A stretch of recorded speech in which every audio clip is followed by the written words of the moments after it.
everybody, welcome back. I am Kate Rebel, this is Kate Rebel's Realm, and we are here today to do the lore of Sun Wukong, and I'm very, very excited. We've all been waiting for him, and he's finally here today. And don't you worry, I will be doing a summoning video later on him in a little bit of a different outfit. So, please stay tuned for that. And yeah, I just wanted to get on here, do his little lore video. I'm going to not only read the lore of Watcher of Realms, but I'm also going to read out some of his actual lore because he is an icon. He is a guy that's been around town for centuries, maybe. I don't know, I want to look into it, but I know he's quite the big figure, and I wanted to read up on some lore, some real lore on this story of Sun Wukong. So we're going to start off today with his story in the game and just take a little looky look at this guy. I also wanted to say, I am sitting in a new chair. I got a little new gamer chair for Christmas, and I'm super excited about it because I was so uncomfortable in my bar stool. So now I'm like chilling, I'm super comfy, it's great, and I did a Patreon video of me assembling it because, yeah, it's just a little vlog. It's quite long actually because it took me quite a long time because I get distracted and yeah. So enjoy that if you are a Patreon member. It is on there and I appreciate it. It's ridiculous, it's fun, it's just me yapping and learning how to make my beautiful chair. Let's get into this guy. Let's see what Sun Wukong is all about. Nightmare and Watcher, very cool. His outfit's incredible. I didn't know he was Nightmare, I thought he was just a Watcher, so Watchguard faction boy, but he's more than that. Heaven's equal, Sun Wukong. Known as Sun Wukong, this mighty warrior possesses 72 transformations and wields the Golden Cudgel, a magical staff that can grow or shrink at will, stirring thunder and wind with each swing. Later crowned as Heaven's equal, his rebellious nature led him to challenge both heaven and earth, fearing no deity as he wreaked havoc in the celestial realm and shook the three worlds. Ew, why is he so mad? He has a full pillar. I hate it. Why? He's just like a cute little boy. Like, he's just like a good boy. And then they're like, rage. Rah! See, Mom, it wasn't a phase. I'm still like this. I hate it. Okay, let's go on and oh, I can look at it even though I don't own him. They fixed that, huh? Okay, we'll read that next, I guess. Havoc in heaven. At last he has come. Hatzot. Lend your ear now to the tale of a most legendary figure, a deity whose brilliance is at constant odds with his fierce sense of freedom and penchant for mischief. The earliest stories of his inception are both numerous and conflicting, with the truth likely lying somewhere between a rock and a mountain. But when he awoke on Taya's shores, stripped of all his spoils and trinkets, Sun Wukong immediately set out against the gods to reclaim his title as Heaven's equal. For Sun Wukong sought not sanctitude in Taya, but freedom for all under the oppressive rule of so-called divinities. Having endured endless schemes concocted by the celestial court, Sun Wukong gazed skyward, not with reverence, but a clear-eyed sense of duty. His mission? To loosen the grip of those who cling tightly to tall tales of fortune and fate, while seeking to keep others under their thumb. First, however, he would have to reclaim that which once belonged to him. Rumor held that within Pelagios's underwater armory lay relics capable of empowering any champion bold enough to wield them. Sensing these may be his lost armor and golden cudgel, he set forth in a small boat, plunging into the South Sea with resolve. Hours later, he broke through the waves with a magnificent staff, draped in golden armor, gifts from the celestial realm and symbols of his readiness to challenge the oppressive rule of the gods. But to the Arbiters, this was an act of rebellion, and they vowed to crush it. Arbiters are always ruining everything. What is up with you? An act of rebellion? We're gonna crush it. We're gonna crush your soul. You have a soul and a spirit that wants more, that feels like you have a right in your life to do good and to find your armor and to do something with the world. And the Arbiters go, no, I don't like that. I don't like that he has his own opinion. Crush it. What followed next was a clash of titanic proportions as the battle between the Monkey King and the Arbiters unfolded, shaking the very foundations of Taya, for the gods feared the return of the great sage and infused their might into their brigade of demigods. Though he fought defiantly, the Arbiters ultimately overpowered him, leaving him bruised yet unbroken still. Rumors of his defeat spread, yet the Monkey King had merely retreated into the shadows, questioning and contemplating his purpose here. Realizing the great sage's spirit had not been crushed after all, the gods tactfully extended an offer of atonement. Sun Wukong, however, saw through their olive branch scheme and, reflecting upon the many adventures that had brought him to Tai's shores, deftly perceived within the Arbiters the same flaws that once plagued the celestial court. Sun Wukong vowed to expose their hypocrisy along with that of their divine allies for all to see, so that others might sample the freedom and clarity he had fought tooth and tail for. With an unyielding smirk and the gleam of his staff in hand, the Monkey King now traverses Taya, hailed by those who seek liberation and feared by those who cling to false divinity. His journey is not one of vanity, but rebellion. A relentless pursuit of liberation and truth in a realm long shackled by illusion. Sun Wukong's saga has only begun, a story of defiance, courage, and an unbreakable will, unfettered from the chains of oppression. Get it, boy! Get it, boy! You're the boy! Oh wow, that is so cool! Let's go! Let's go! I'm so happy for you. I do like that they addressed it at the very beginning of the story to say, hey, he definitely has many stories and he just kind of wound up on the shores of Taya. I don't know what to tell you. That's just what happened. I do like that very much. That makes me quite happy. Ah, that was really good. Get the Arbiters. The Supreme Arbiters suck butts, and you have Hatsa on your side, and you know what? Looks like you made it to Pelagios's little underwater place. Mr. King Triton over here. Let's get it. Ah, he went and found his thingamabobs. So now, we've read that story. Very cool. I think what we do next is Infernal Ascendant. I hate it. I hate the hands. The hands are really freaking me out. For me, as a child, I really hated people being perceived in a wrong way.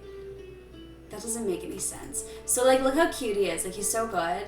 And like, say we're watching a movie about him and he starts off like this and he's like, I'm fighting for what I believe in. I'm a good boy. I'm nice. I only believe in like the right thing. And I go by whatever he was saying, God's will with heaven and all of that. And he's gonna go against the grain, fight against the Supreme Arbiters. But halfway through the movie, something happens and he changes and now he looks like this. That kind of stuff scared me so bad in movies as a kid, and I know that that's like ridiculous, but what happened to you? Why did you change so much? Are you still in there? And if you are, please change back. I can list those movies off that I watched as a kid, and I freaked me out. Anyway, enough of that. That made no sense, and you guys probably don't care about that. We're gonna get into... I hate it, it's freaking me out so much. Okay, we're gonna get into this story and see what we're looking at here. Infernal Ascendant. In this fateful form, Sun Wukong shatters the chains that once bound him, transcending the realm as the Infernal Ascendant, cloaked in flame, wields his cudgel fully extended into a blazing pillar symbolizing the indomitable strength of clarity. His fur crackles with embers, his eyes burn with rebellion, and his every movement scorches the webs of deception spun by those who would attempt to shackle the lucid mind. His vision now sharpened to the truths behind so-called deities, Sun Wukong has cast aside any compulsion to repent. Nay, it is the vigilant mind which conquers all, and fire's flickering light radiates truth, incinerating all forms of ignorance and deceit. Fully empowered and unchained. I'm unbound. I have always been unbound. Fully empowered and unchained, the Infernal Ascendant wears a wicked smile which, when forced, contorts to an unyielding grimace of defiance. Embracing his role as a force of deliverance, Sun Wukong vows to unleash hellfire upon any who seek to extinguish the light of liberty. That sounded really like empowering and like feisty and fun, but like he doesn't really look like he's definitely unbound. He's definitely unmasked. He's definitely let himself free and taken down the pillars of his soul kingdom. I don't like it. Thank you, though, for that, and I appreciate that you can read the story now without having him as a hero yourself. So I thought I would Google the story for you to read a little bit of lore about him as, you know, his own person outside of Taya. Kind of funny, though, this first thing says, Sun Wukong, also known as the Monkey King, is a Buddhist deity and the god of trickery, nature, and drunkenness in the tie-in Zia world. So that was kind of cool. Tie-in, eh? It's a tie-in with Taya and tie-ins. So stupid. Disregard me and my silly thing. Okay, so he has 72 forms, which I think that they stated in his story over there, which is cool. So he's a shapeshifter, he's a space-time traveler, he has martial skills, obviously. And what are the most searched things about Sun Wukong? Is Sun Wukong stronger than Goku?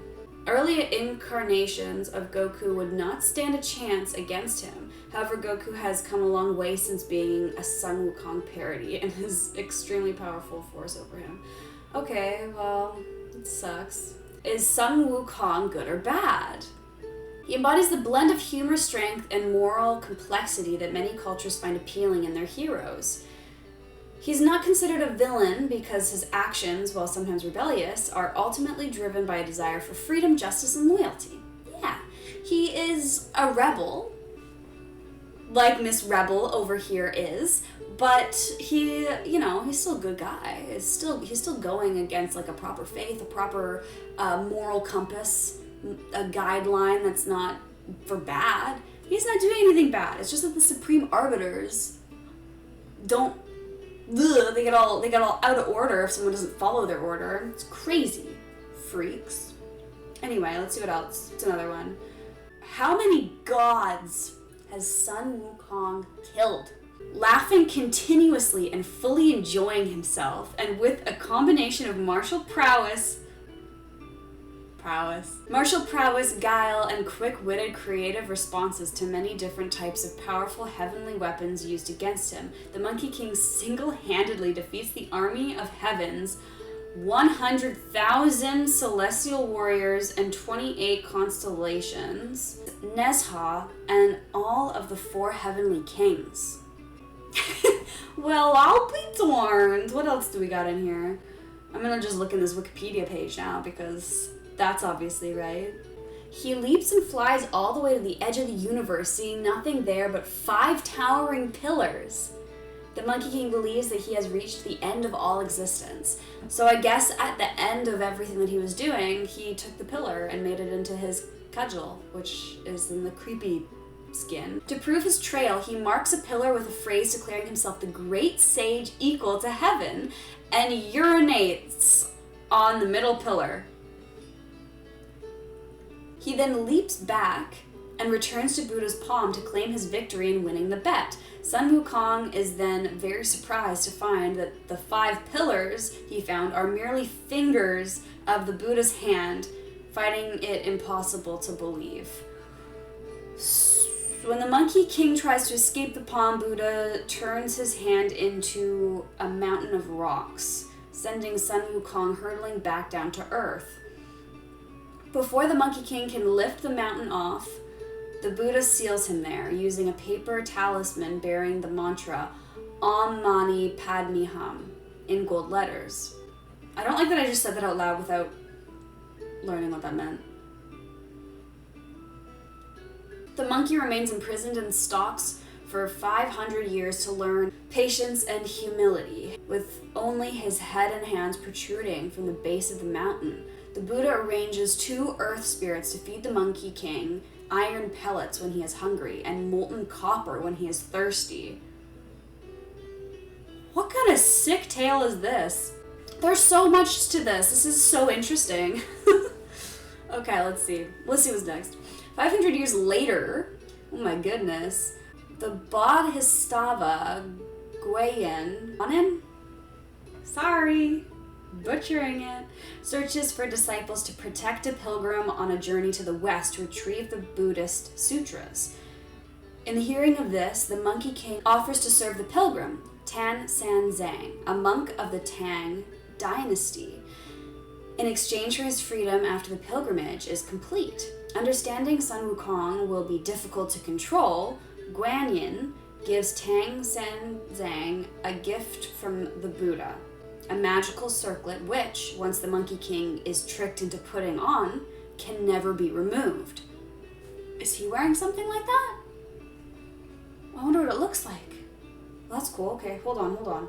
When Tang San Zhang, it's really hard to say fast, chants a certain sutra, the band will tighten and cause an unbearable headache. I don't think he's wearing anything on his head.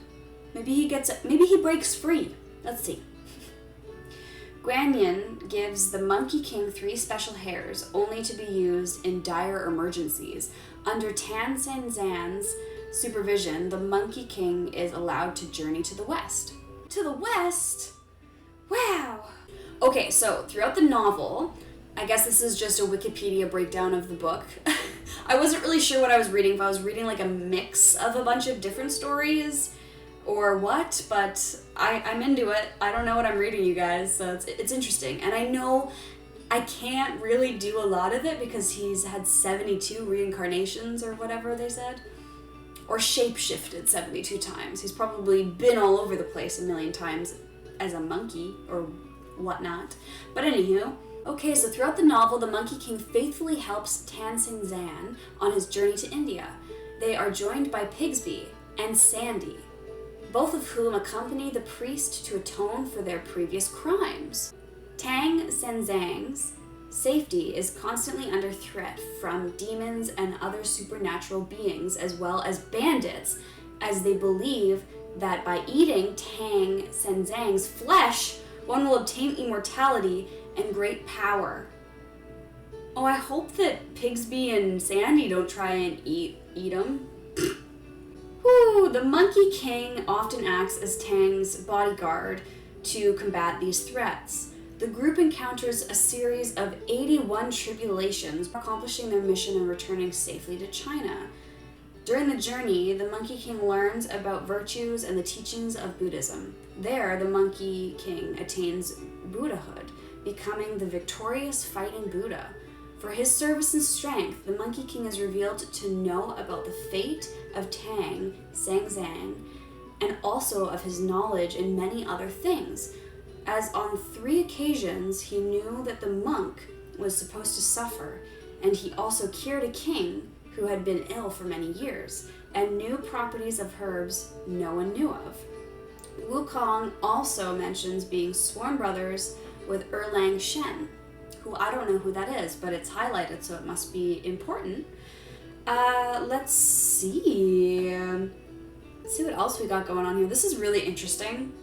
I know it's not Watcher of Realms related necessarily, but it's cool. Traveling around with a priest, he was curing monks and doing all these things, and he's really cool actually. I'm happy that I read about that. I hope that was interesting for all of you as well. So thank you so much for watching. I hope that was fun for you as it is for me, and be sure to check out my summoning video with him where I will be wearing a little bit of a different outfit and I'll look a little different for that. So I hope that that is exciting for you, and thank you so much. I am Kate Rebel. This is Kate Rebel's Realm, and I will see you guys next time. But when he awoke on Taya's shores, stripped off all his spoils. What? Stripped off? He did not strip.